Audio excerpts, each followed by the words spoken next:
Le règlement EC1 2005 relatif au transport des animaux est en cours de révision. Nous souhaitons mettre en lumière un aspect primordial nécessitant une amélioration, la densité de chargement.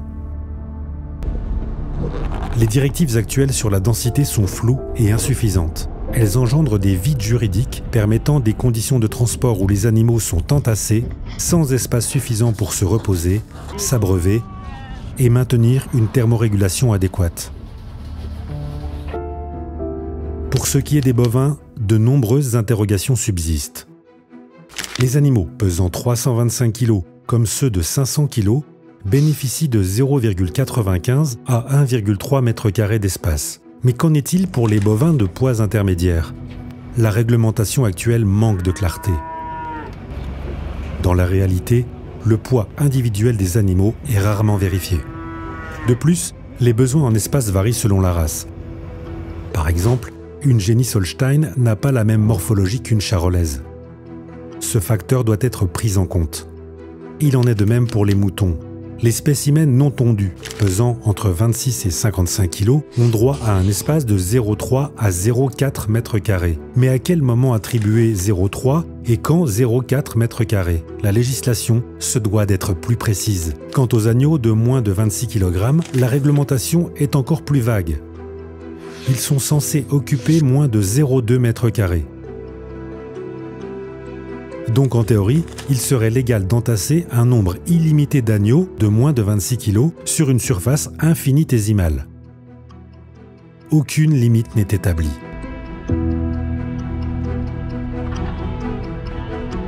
Des enquêtes réalisées par Animals Angels et Well Farm montrent que les entreprises et les vétérinaires tendent à opter pour l'espace minimal autorisé, tant pour les bovins que pour les moutons.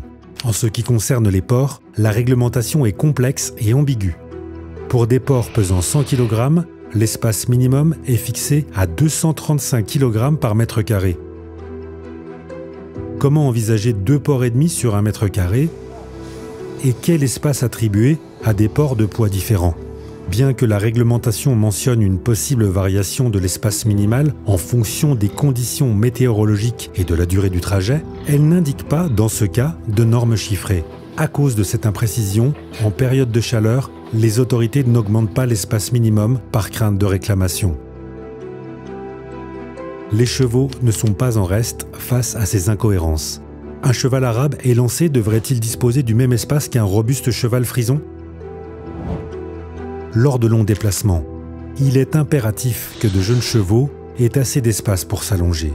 Pour des trajets dépassant 48 heures, leur espace devrait être doublé pour leur permettre de se lever aisément. Malheureusement, ces règles sont systématiquement négligées. Les insuffisances du règlement EC1 2005 engendrent de grandes souffrances pour les animaux. Les camions sont fréquemment surchargés.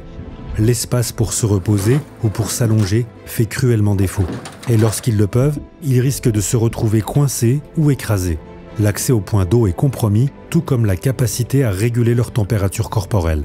Ces images que nous présentons témoignent de transports qui respectent la loi au regard des normes édictées.